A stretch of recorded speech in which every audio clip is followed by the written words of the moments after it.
Bueno, buenas tardes a todos. Gracias a las autoridades de ASAP por habernos invitado.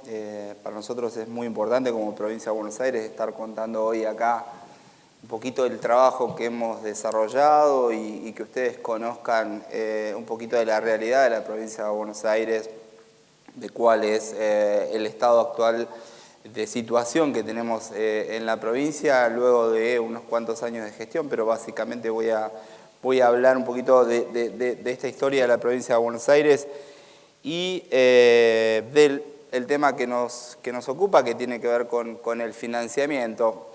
Voy a empezar al revés. Voy a empezar por las conclusiones. La conclusión de esta exposición es que es muy difícil aspirar a un financiamiento si uno no genera las condiciones para acceder a ese financiamiento. Es decir, esto es como en cualquier lado, digo, uno va a pedir a un banco un préstamo, no es lo mismo tener una historia bancaria muy prolija que tener, cheques rechazados, etcétera, etcétera. Es decir, el trato no va a ser el mismo en el banco, la tasa no va a ser el mismo, el monto no va a ser el mismo y el plazo tampoco, ¿sí? Entonces, para nosotros es muy importante, o fue muy importante generar las condiciones para acceder a ese financiamiento. Entonces, un poco la idea es contarles qué hemos hecho en la provincia de Buenos Aires. Como todos saben y la mayoría conocen, la provincia de Buenos Aires es una provincia muy particular. En primer lugar, es una provincia, voy a mostrar un poquito los números de la provincia. La provincia de Buenos Aires es una provincia que genera el 37% del producto, ¿sí? El 37% del producto nacional. Aportamos a la masa coparticipable el 40%. Tenemos el 39% de la población y el 35% de los hogares con NBI está radicado en la provincia de Buenos Aires. Y el último cuadrito, recibimos como coeficiente efectivo de coparticipación el 19%. Claramente, acá hay cuentas que no cierran, ¿sí? Esa gente, esos 35% de NBI son demandantes, como decía Rafael, exclusivos de servicios públicos, gente que hay que atender todos los días en el hospital, en la escuela, etcétera, etcétera. Cuando asumimos, este es el diagnóstico, no es de ahora, es un diagnóstico que ya tiene muchos años en la provincia de Buenos Aires y que genera lo que se conoce, o que es muy conocido, el déficit estructural que tiene la provincia, que, como les decía recién, es una ecuación que históricamente se cerró como se pudo. Y como se pudo era básicamente con dependencia de las transferencias discrecionales de parte del Gobierno Nacional por fuera del esquema de coparticipación, es decir, el Gobierno Nacional asistiendo a la provincia en la medida de sus posibilidades y su decisión, y el endeudamiento. Este fue un poquito el esquema que cerró este déficit estructural, producto de un problema que no es nuevo, ¿sí? Es un problema que, si uno lo mira en perspectiva, es un problema que tiene por lo menos más de 40 años, ¿sí? En la década del 70, a principios de la década del 70, la provincia tenía el 28% de la coparticipación, ¿sí? Eso fue cayendo a lo largo del tiempo con algunas recuperaciones, pero básicamente la pérdida no es nueva, no es de hace 5 años, no es de 10 años, es de por lo menos hace 40 años. Con este diagnóstico, por poner un ejemplo, en el 2007 el 17% del gasto de la provincia se financió con aportes nacionales por fuera de la coparticipación y con endeudamiento, ¿sí? Este es un poco el esquema. Entonces el diagnóstico para nosotros estaba claro, como bonaerenses que somos, nunca renunciamos a decir o contar esta historia. La provincia de Buenos Aires necesita algún día resolver, más que la provincia de Buenos Aires, yo creo que el país necesita resolver esta cuestión pendiente con la provincia de Buenos Aires, porque el 40% de los argentinos está viviendo en la provincia de Buenos Aires, no es un tema menor. Pero, a ver, digo, es algo que nosotros como bonaerenses no renunciamos, no vamos a dejar nunca de decirlo, pero sabemos que es un problema que tiene 40 años. Y a la gente en los hospitales había que atenderla al otro día, a los chicos en las escuelas había que atenderlos al otro día. Entonces, la verdad que sentarse a esperar, que era una opción, a que se resuelva el problema de la coparticipación, no era una buena opción. Y lo que decidimos fue encarar un proceso de reordenamiento fiscal que, digamos, supliera esta falta de recursos a partir de un esfuerzo propio, ¿sí? Entonces, este es un poquito el trabajo que iniciamos con profundidad a partir del año 2007, continuando con las cosas buenas que se hicieron desde el 2007 para atrás, ¿sí? Digo, no es que ahora como voy a mostrar hicimos algunos cambios, pero no es que dijimos es todo lo que se hacía antes estaba mal, todo lo contrario. Decidimos profundizar algunas reformas que ya se habían dado en la provincia de Buenos Aires en años anteriores y decidimos también poner otras reformas. ¿Qué hicimos básicamente? Jerarquizamos y focalizamos el gasto en las áreas sociales, ¿sí? Claramente el diagnóstico que les mostraba a partir de los números no requería de un ajuste, digamos, no era posible un ajuste neoclásico tradicional en el sentido de vamos a bajar el gasto, con el 35% de los NBI localizados en la provincia de Buenos Aires, con el 40%, que mucho de ese 40% recibe servicios públicos, uno no podía pensar en bajar el gasto, ¿sí? Sí, claramente en seguir cuidándolo, como se ha hecho históricamente en la provincia de Buenos Aires. La provincia de Buenos Aires, yo creo que es uno de los presupuestos, digo, es el que conozco, pero digo, puedo dar fe que es un presupuesto desde el lado del gasto muy cuidado, muy cuidado. Yo prácticamente desde que me recibí en la facultad hice toda mi carrera en el Ministerio de Economía, así que la verdad es que siempre hemos sido muy cuidadosos con el tema del gasto, pero claramente la situación, digamos, de reordenamiento fiscal no iba a venir por el lado del gasto. Sí, lo pensamos por el lado del recurso y del financiamiento, ¿sí? Entonces, básicamente lo que hicimos fue una reforma tributaria global, gradual en el tiempo, no lo hicimos todo en un año, lo pensamos y lo hicimos a lo largo de una serie de tiempo, y fundamentalmente la decisión que se tomó fue en darle progresividad al sistema tributario, es decir, que quienes iban a tener que hacer el esfuerzo en la provincia de Buenos Aires debían ser los que más tenían, ¿sí? Entonces ahora voy a mostrar algunos números.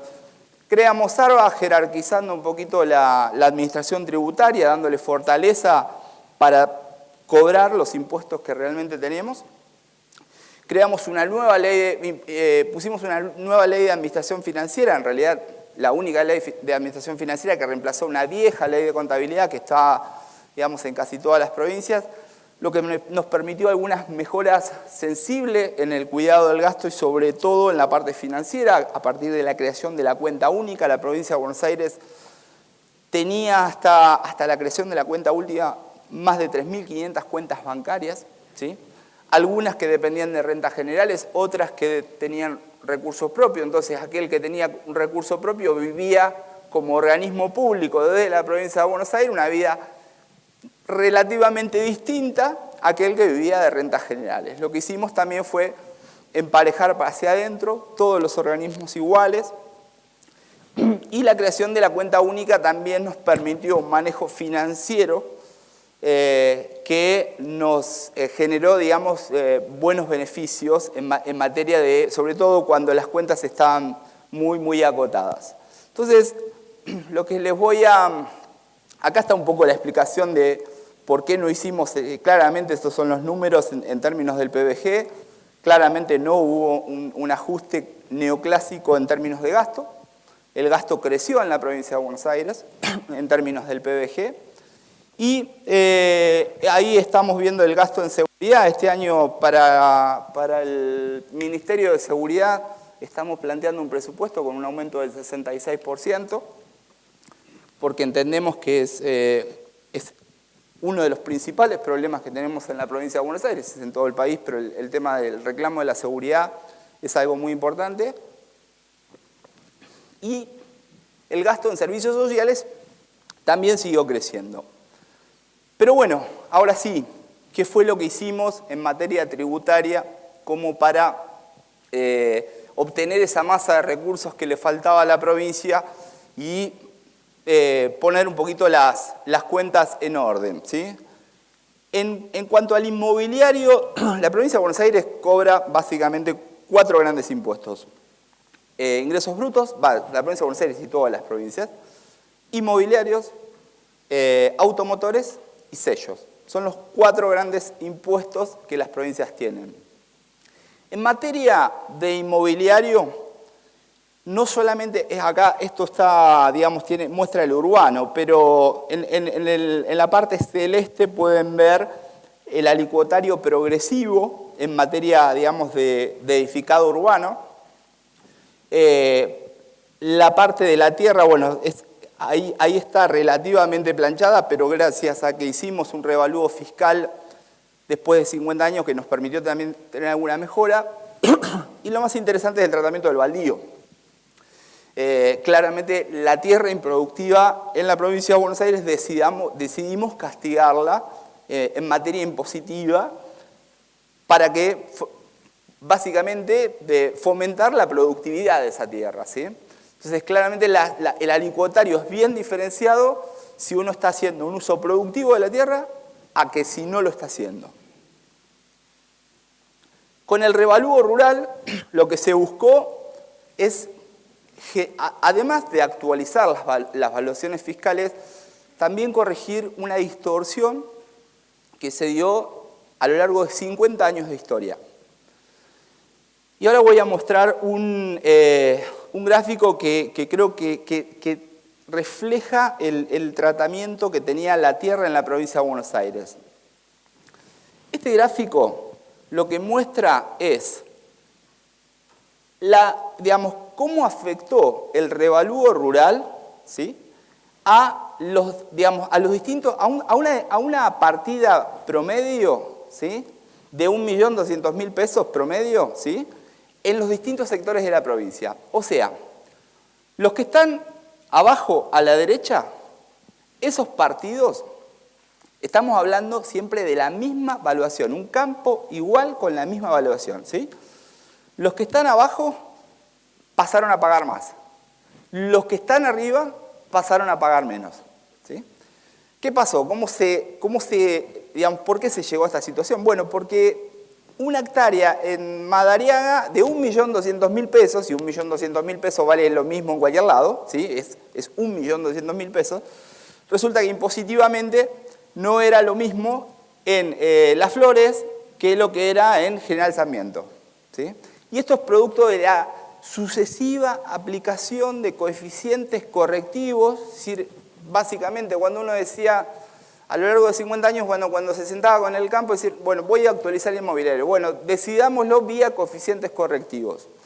Se hizo un mal uso de esos coeficientes correctivos a lo largo de 50 años y, obviamente, cuando se decide corregir la situación, hubo ganadores y perdedores, ¿sí? Por supuesto que los que ganaron nunca dicen nada, los que perdieron se encargaron de dejar su testimonio y fue una discusión muy fuerte, muy áspera, pero que, digamos, logramos sacarlo adelante a partir de un consenso, digamos, como creo que es histórico el consenso que se hizo en ese momento, en esa oportunidad. Y bueno, y acá ven también el alicuotario, ¿sí?, como la progresividad que tiene el inmobiliario rural en la provincia de Buenos Aires. Cambiamos el alicuotario, se retocaron las alícuotas, pero esto, digamos, fue, digamos, un poquito, se profundizó la progresividad. La línea esa naranja está mostrando la profundización de la progresividad. Asociado a el inmobiliario, tanto urbano como rural, pusimos otro impuesto adicional, que en realidad no es un impuesto, es un complementario del urbano. ¿Qué sucedía? Si uno tenía un departamento de 50.000 pesos, ¿sí? Un departamento de bajo valor, era tratado en la alícuota más baja. Si tenía una propiedad, un departamento de 150.000 pesos, obviamente por el alicuotario progresivo estaba tratado en una alícuota y castigado con una alícuota más alta, ¿sí? Pero si uno tenía 3 departamentos de 50.000 pesos cada uno, tiene un patrimonio de 150.000 pesos, pero lo agarraban las alícuotas de abajo. ¿Se entiende lo que estoy diciendo? Entonces era claramente una injusticia para gente con igual patrimonio, ¿sí? Pagaba distinto. Entonces se puso este impuesto complementario que lo que hace es juntar las partidas inmobiliarias, ¿sí? Si uno es propietario de más de una partida inmobiliaria, entonces paga paga un complementario por la alícuota que le toca respecto de su partida original. Esto es un poco lo que hicimos. No me está saliendo el gráfico del automotor, que es la otra reforma que hicimos, pero bueno, se las cuento. Lo que hicimos también fue cambiar la progresividad en el impuesto, ¿sí? Por supuesto, grabando menos abajo en los autos de menor valor y los autos de alta gama con un alicuotario mucho más alto. Prácticamente la situación hasta hace unos años en las provincias era un alicuotario uniforme. Bueno, nosotros hicimos esto. Eso implicó que, por supuesto, hoy día tener un auto de alta gama en la provincia de Buenos Aires es muy caro, o es caro en relación a lo que tributa o puede tributar en otro lado. Eso significó que algunos contribuyentes propiamente de Buenos Aires se hayan ido a radicar su auto a otro lado. Por supuesto, atrás fue la agencia la agencia ARBA diciendo: si sos contribuyente de la provincia de Buenos Aires y vivís en la provincia de Buenos Aires, no podés tener tu auto radicado en el extremo norte del país. Algo está sucediendo, mostrame los papeles. Claramente lo que se consiguió un municipio donde paga muy poquito de patente y ahí está evadiendo, no está eludiendo, está evadiendo el impuesto en la provincia de Buenos Aires. Y finalmente, con el alicuotario de ingresos brutos, ustedes saben que ingresos brutos no es un impuesto patrimonial, es el impuesto más importante de la provincia, de todas las provincias, es el más significativo. Lo que hicimos ahí fue corregir los alicuotarios, porque ingresos brutos, la característica, digamos, mala que tiene es que es un impuesto en cascada. Entonces, grabamos muy poco las alícuotas, digamos, al inicio, en las actividades primarias, ¿sí? Y en las actividades de servicios, los alicuotarios, la alícuota es prácticamente el doble que, por ejemplo, en la industria, ¿sí? Con un alicuotario máximo que termina en la industria del juego del 12%. Pero para que tengan una idea, en los servicios estamos en el orden del 7 y algo por ciento en materia de ingresos brutos. Con eso lo que tratamos de corregir es el efecto en cascada que genera ingresos brutos. Digamos, acá fue una reforma importante, ¿sí? Pero lo pensamos tanto desde el lado de la justicia, de que tiene que pagar más quien tiene más, pero también desde el lado económico. Si uno aprieta demasiado al sector económico que tiene en su provincia, claramente en algún momento la curva del Laffer que estudiamos en economía empieza a operar, ¿sí? La gente no puede pagar más impuestos y deja de pagar directamente el impuesto y ya no recaudás más, sino recaudás cero, ¿sí? Entonces, entendimos que a donde había que ir era donde había posibilidad digamos, de pago, ¿sí? Entonces, esto hizo que la recaudación realmente tuviera un comportamiento, y acá está Este gráfico resume muy bien la historia de la progresividad. Lo voy a explicar para esas barras porque por ahí desde allá no sé. Los de abajo, los verdes, ¿sí?, son el 60% de los propietarios patrimoniales de menor valor, ¿sí?, más el 2% de los menores contribuyentes de ingresos brutos. O sea, claramente la escala de abajo, ¿sí? Y los de arriba son lo contrario, es decir, el 40% de los propietarios patrimoniales de mayor valor adquisitivo, con mayor poder adquisitivo, y los contribuyentes de ingresos brutos grandes, ¿sí? Entonces, claramente ahí se muestra de dónde, digamos, dónde está el impacto de la reforma tributaria. Es decir, claramente fuimos con un esquema progresivo y quienes pagaron más fueron los que más tienen, ¿sí?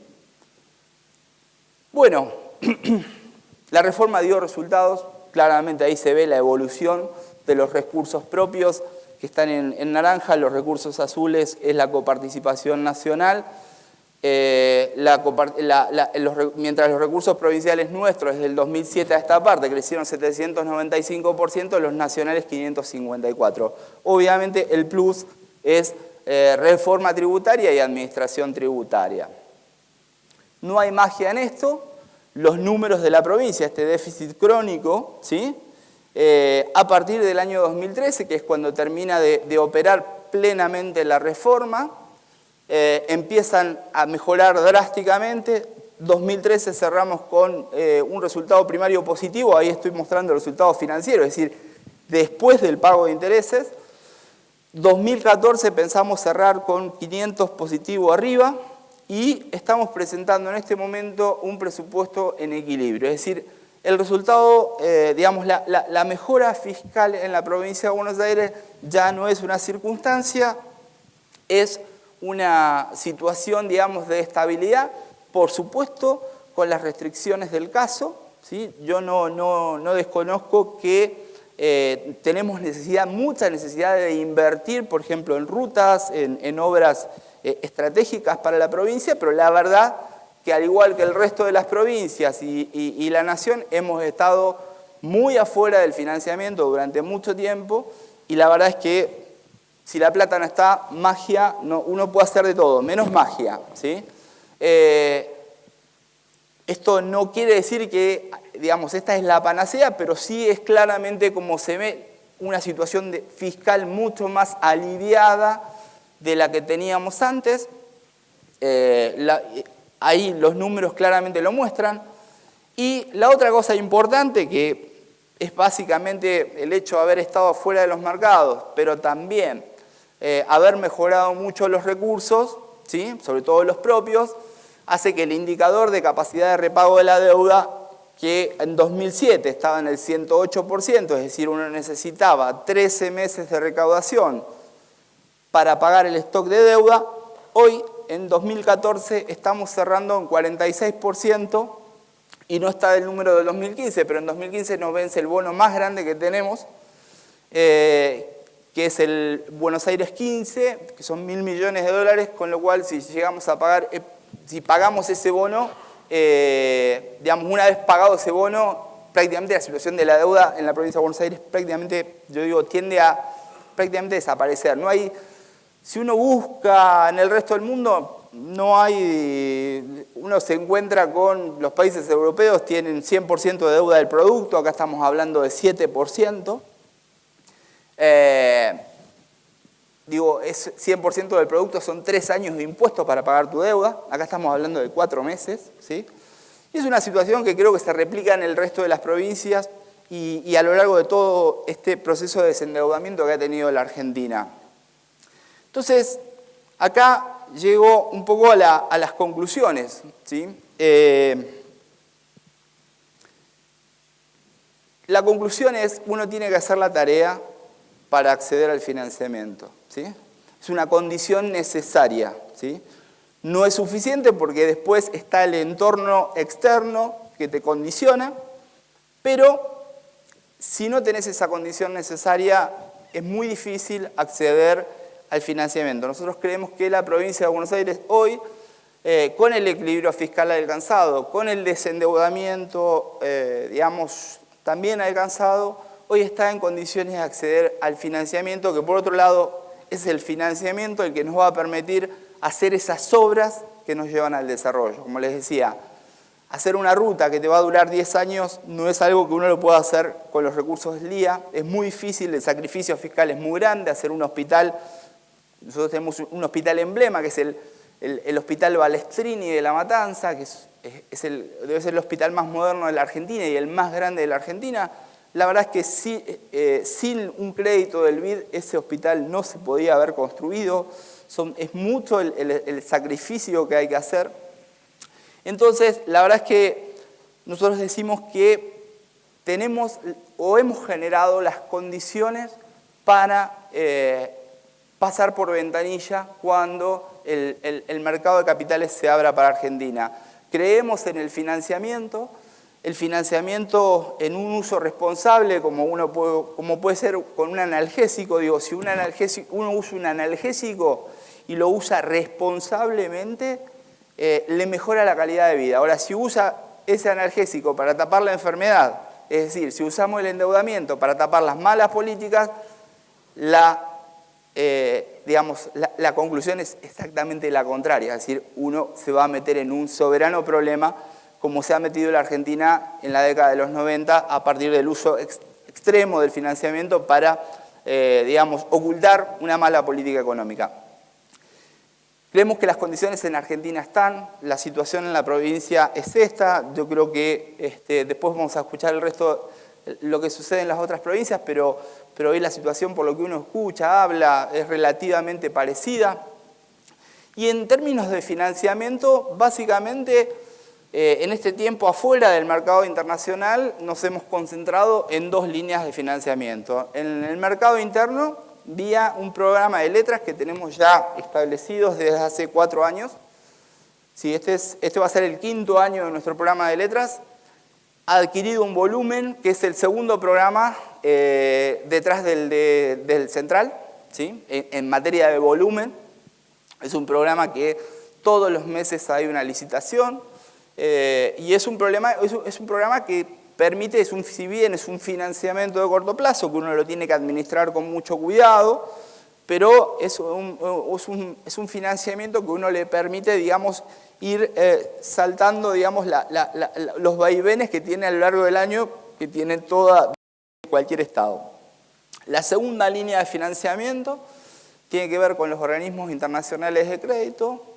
Como les decía, el Hospital Balestrini lo pudimos hacer con un crédito del BID y nos queda obviamente la asignatura pendiente, que es poder acceder a los mercados externos con un bono internacional, como ha salido en los medios. La provincia todos los años hace los papeles. ¿Qué significa hacer los papeles? Es contratar a los bancos, tener el prospecto listo, todas las opiniones legales cerradas de los abogados locales e internacionales, es decir, todo el andamiaje que se necesita para emitir un bono en el mercado internacional. Pensábamos que íbamos honestamente como todos, pensábamos que el caso argentino en el mes de julio se iba a resolver, primero pensando que básicamente por la irracionalidad del dictamen jurídico del juez Griesa, en una interpretación muy alocada de la regla pari passu. Pensábamos que eso se iba a resolver en la Corte Suprema, en una segunda instancia, sino después en la Corte Suprema. No fue así y claramente se cerró la posibilidad de financiamiento. Obviamente el financiamiento sigue estando, pero está al 14%, al 15%, y la verdad es que uno no puede ir a regalar un 14% al mercado internacional cuando tiene las condiciones, cuando ya hizo todos los deberes. Es cuestión de esperar. La ventana para Argentina se va a abrir, las condiciones en Argentina, cuando uno mira los famosos fundamentals de los que hablan todos los economistas, son buenos, ¿sí? Al margen de toda la turbulencia que tenemos, pero claramente un país desendeudado como este, con una potencialidad económica como la que tiene la Argentina a partir de sus recursos naturales, Y bueno, es una cuestión de solamente tiempo hasta que se resuelva el problema. Mientras tanto, seguimos apostando al financiamiento local, que claramente lo utilizamos para algunas obras en particular, pero la cuestión operativa la hemos resuelto a partir de un esfuerzo propio que trató de suplir, ¿sí?, el problema en la coparticipación federal, que repito, un día se tiene que resolver, es una asignatura pendiente que queda. Pero bueno, quería mostrarles este trabajo que hemos hecho en la provincia para que lo vean, para que a veces uno lee muchas cosas en los diarios y está bueno a veces ver un poquito los números y al margen de lo que uno lee en los diarios. Así que bueno, muchas gracias.